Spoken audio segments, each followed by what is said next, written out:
Welcome. Today we're talking about a fundamental esoteric principle. That is the principle of the inner flame, the inner fire, the sacred fire, the mystic fire. It is found in many traditions, if not all of them, that have to do with cultivation, alchemy, self-actualization, the transformation of the psyche and the body-mind. These traditions begin with the sacred fire, and I can say they end with the sacred fire, full circle. But the beginning is the important part.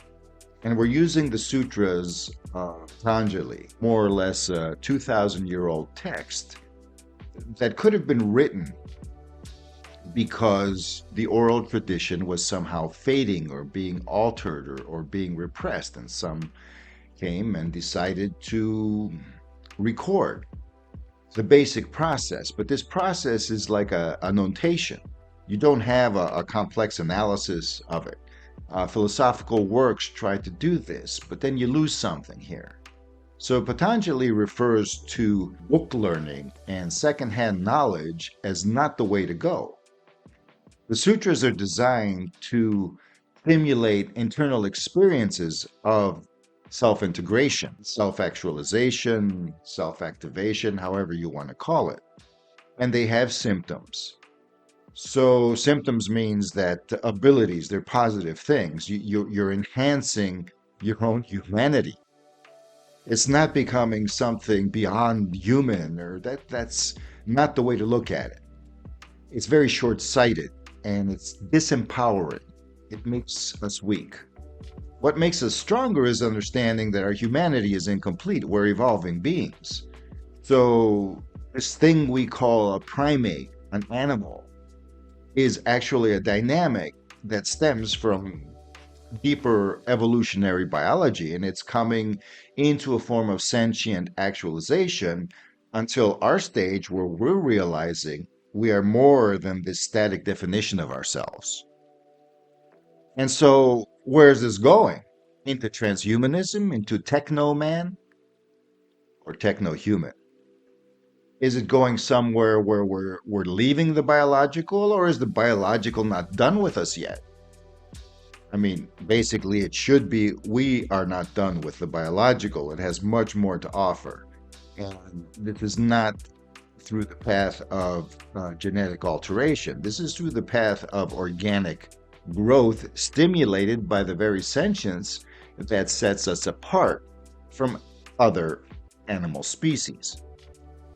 So let's get into it. The sacred flame is not easy to understand because it's not just our consciousness as we would know it. We can understand it best through an analogy, and maybe with a slight reference to physics as an allegory, because fire is the plasma state of matter. And technically speaking, this plasma is not restricted to luminous objects. There is plasma in all states of matter. There is plasma in solid matter. My specialty was actually solid state physics, so we dealt with the quantum states of atomic level solid crystals, which have a specific order, geometric order. And these crystals had electric fields around them that essentially electrons, and these interacted with other forms of matter. So the energy through that interaction could emit light, could do many things, and it's what determines the chemical properties of matter. I'm saying this because it's not only in the cosmos that plasma is 95% of all matter energy phenomena. It is right in the subquantum. So as far as the material realm is concerned, or I would even say the energy matter realm is concerned, we can extend our definition of matter into more energized forms of it. So fire is the so-called more energized element. It is also the element that is the most qualified to represent consciousness. And consciousness is not just its own abstraction. There is also a dynamic of fusion with form and substance. The objective and subjective, they're not separate categories forever. They merge, and that's how a materialized being can be conscious. The archetypes are objective and subjective. So the objective would be the feminine, the subjective would be the masculine. Why? Because we're defining it fundamentally in the sense of something that radiates and penetrates, and something that receives and is impregnated by that penetration. But we're not pushing in socialized gender roles and things like that, into the sexualization. This is pure archetypal fundamentals. Now, to understand this, we go to an analogy that is, I think it's of Sufi origin, but it goes beyond that because we're talking about a lamp, like Aladdin's lamp. So, this analogy fits to describe the entities of the cosmos from a psychic perspective, but it also describes the psychic microcosm of the individual. The analogy of the lamp starts with just what a lamp is. A lamp is a clay container, which symbolizes our physical form, with a wick in it, which symbolizes our nervous system, which is also a physical part. So without the nervous system, the clay pot is just a clay container. It doesn't really have a purpose outside of what's suggested by its form. But you could use the little opening for the wick for other things. Just plant flowers in it, put some water in it. It can be a vase. But here the lamp wants to emit light. So for that, you need to put oil in it. And oil is equivalent to our biological life force. Oil, wicks, and lamps are found throughout the biological kingdoms. Part of this cultivation is to stimulate the human body mind to reach a level of opening and healthy activation to be able to be the, shall we say, the paradisial causality of the rest of nature.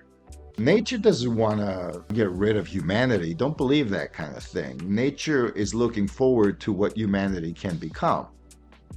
But the point is that we are not the subduers of the planet. We are not the tamers of the planet. We are the sanity of everything on this planet where awareness is concerned. And that creates scenarios that can become paradisial. Now, many people will scoff at that, but I'm saying, well, you haven't experienced deeply enough these possibilities within your own awareness to stand upon them. And that's fine. And that's why cultivation exists. And the reason I'm saying all of this, and the reason that I'm actually presenting all of this information in this manner, is because I wish I had it when I started. So anybody out there who's like, oh, I wish I had something, to get me started. Well, I'm emphasizing the beginning points here. Everybody does who talks about these things, of course, because by the time you get into an intermediary stage, your intuition is fired up and you're very, very capable of interpreting reality and you trust what you get. So we're reaching a point in human society where there's so much information overload and manipulation that we won't know what is real and what is not for sure anymore. So we need different criteria of evaluation. The current ones have or are moving toward a tendency to betray us. So I think it's needed. If you're interested or not, and if you stayed long enough or not here, if you can handle this for 10 minutes, you can probably handle this till the end, because it's going to get interesting from now on. We're going into mystical territory, but we're not going to drop our reference to the mental principles. Unless you have certain principles of integrity, which are healthy, unforced, and genuine, because you actually see the sanity of it, you can't go through this. You can't just say, oh, it's my will and I'll force it, or whatever, or it's all relative and it doesn't matter. The sutras won't believe it. Your own inner cultivation won't believe it, so you'll have to resort to alternative means. If power is the goal, you need to take it from where it's not offered, because nobody wants to be overpowered. Nobody wants to be mastered. Nobody wants to be enslaved. And that's where the golden rule comes in. So it's very simple Because when you promote it, it's like the old biblical adage, he who lives by the sword is terminated by the sword. And swords have their purpose. It doesn't mean don't use a sword, it means don't live by it. It's not your essence. So what is your essence? Well, the sacred fire. And what is that? Well, let's light our lamp.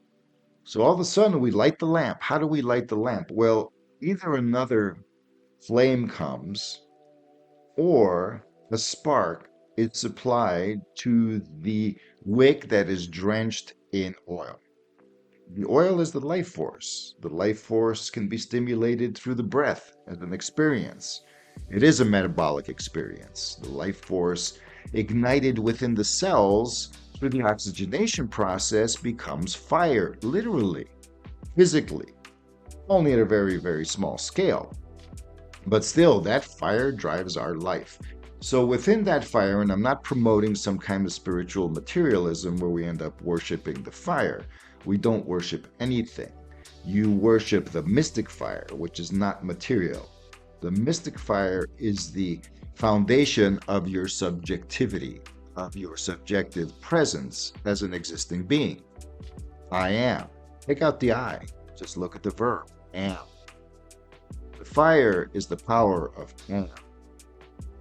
How does that power extend, though? How does that experience extend? Well, you light the thing and you the flame and you approach it with your finger and you feel the heat.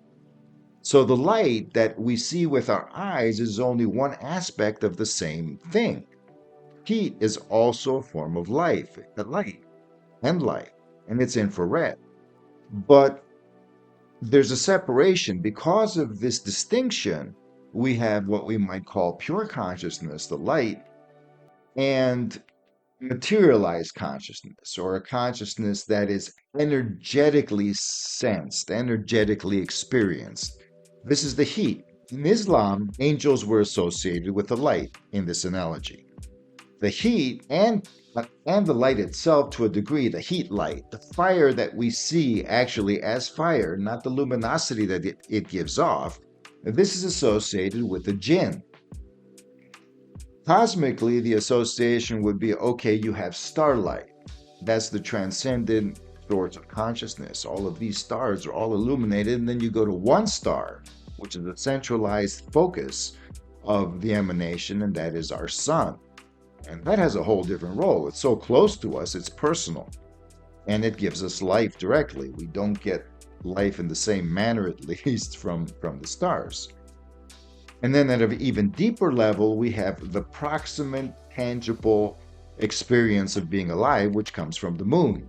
However, the moon is not perceived without the reflection of the sun. In the Earth's shadow, it doesn't have to be an eclipse, but you get the point.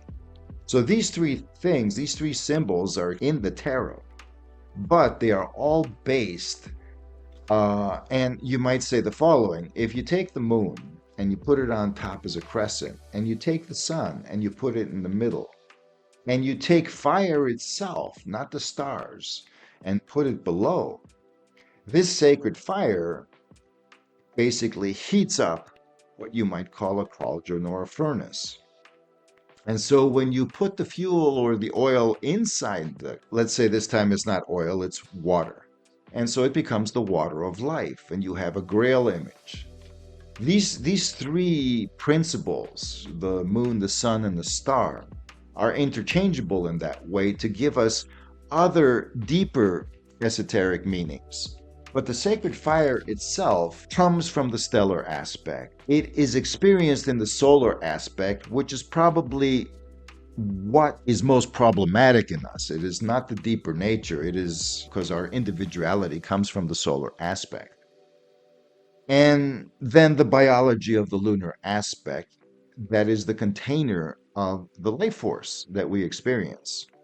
The life force that affects us from the core of our cells to the most abstract aspirations of our ideals and beyond.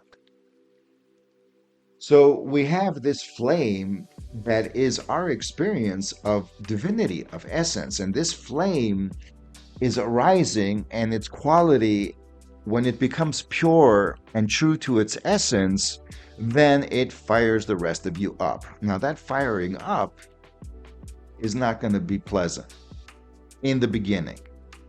However, many of us have gone through enough unpleasantness, because why do we have this unpleasantness? The Jungians call it the shadow. The shadow is our definition. You don't define yourself through the good times. You define yourself through the bad times.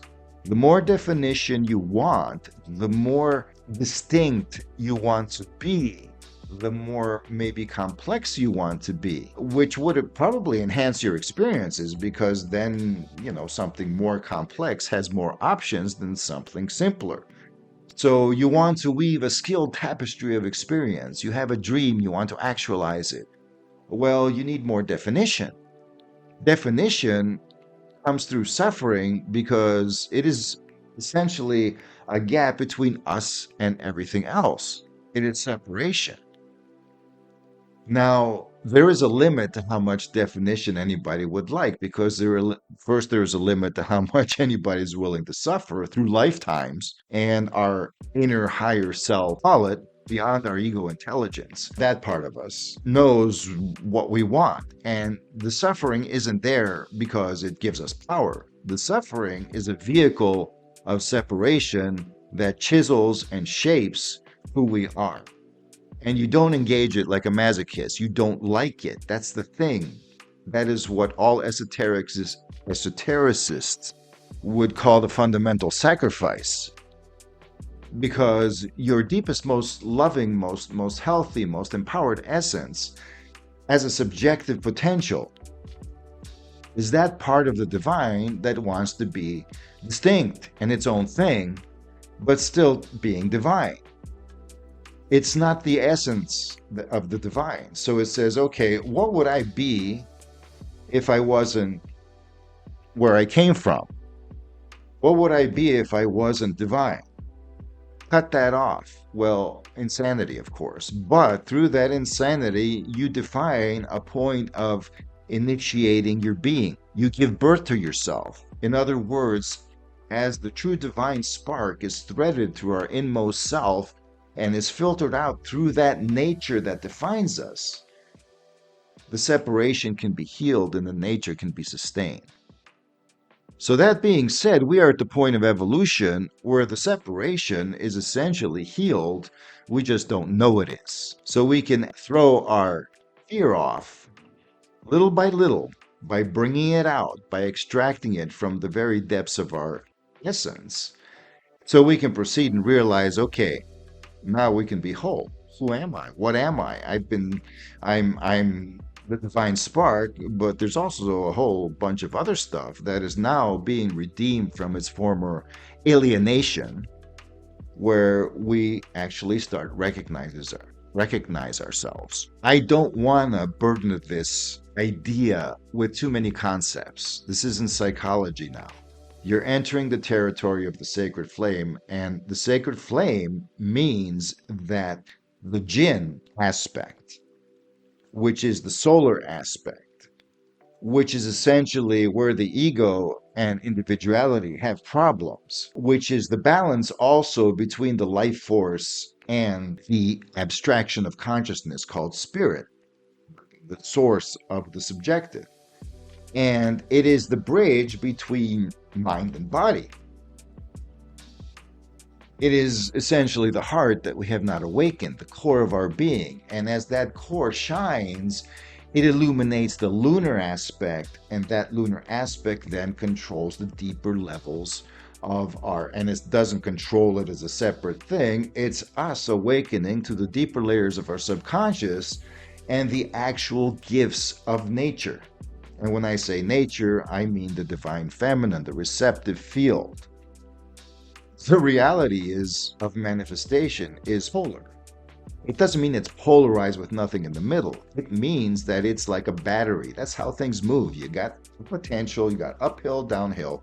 You have a certain structuring of the forces that cause a flow from one side to the other because the attraction exists. Everything wants to go into the source and become one. Definition keeps that from happening. But definition isn't enough. There is such a thing as a hive mind where you can have all these different beings that are defined and go their own ways like ants, and yet they're essentially one single consciousness, one single mind. The cells in our body are the same thing. They're all genetically identical, so to speak, but they perform different functions. Thank goodness, because if the cell cultivates individuality, it will try to consume everything else. It will become alienated from the rest of the body, so it sees the body either as food or a threat, and it's going to attack it. They call such a thing cancer. In this case, we retain a collective mind in ourselves, and they love it. That's what they want. But our body, our embodiment, who we are, desires a central intelligence, which is our solar aspect, and all the energetic sensations, the feelings, everything that the expanded mind identity experiences is the awakened sun. And this awakened sun becomes aware of the network of stars around it. I am being metaphorical. So the integration also generates an internal reorganization that leads to what the alchemists call the alchemical mercury, the ignited mercury, the mercury fire. Now, I'm not really good at that kind of terminology, but I'm trying to describe a state where consciousness, body, mind are fusing. And as they're fusing, your very cells become enlightened. That's something that goes on over time, and the first step is to allow the sacred fire to burn out a few things. And this needs to be done gently and gradually. So we're using the Yoga Sutras as a reference frame because the first foundation is minimizing internal conflicts. The best way to do that is to begin setting up references of character, of the quality of consciousness that create greater order in the world for you so you can navigate. We're not talking about restrictive order. We're not talking about punishments and justice and things like that. We're talking about choosing a reference frame of character that we have described because it's a very basic sequence that leads you from a point of opening up preconceptions to being able to trust life as far as your own intuition is concerned. The point here is that the sacred fire is something you learn to recognize. It begins with your will, and it begins with the will fused with your consciousness. It's your focus. And it comes from an inner passion to become whole, to become healthy, to become happy. It is not an expectation of somebody handing you that happiness. There is grace in the matter. There is a response of the proverbial universe to your own aspiration, but your aspiration itself is the ignition process. Now, there's much more to be said because in the analogy of the lamp, what we are talking about is the spark that triggers the ignition. And that can come from many, many sources. It can come from religious aspiration, come from psychological aspiration, but ultimately, if you really look at it, it comes from suffering. Because things aren't good enough. If you didn't suffer, you would have the same malaise, the same, let's say, suffering would occur anyways just by being alive, because if you were immortal, things would get boring. You would not be able to do everything you dream of doing because of certain inherent limitations that are only lifted when you transcend your current state, when you grow. A child cannot do adult things until it grows into them and becomes an adult. You are in a state of existential maturation. We all are. This isn't about me, you comparisons. I'm speaking in a matter that refers to our common humanity. And so there's a lot to unpack here and a lot to think about.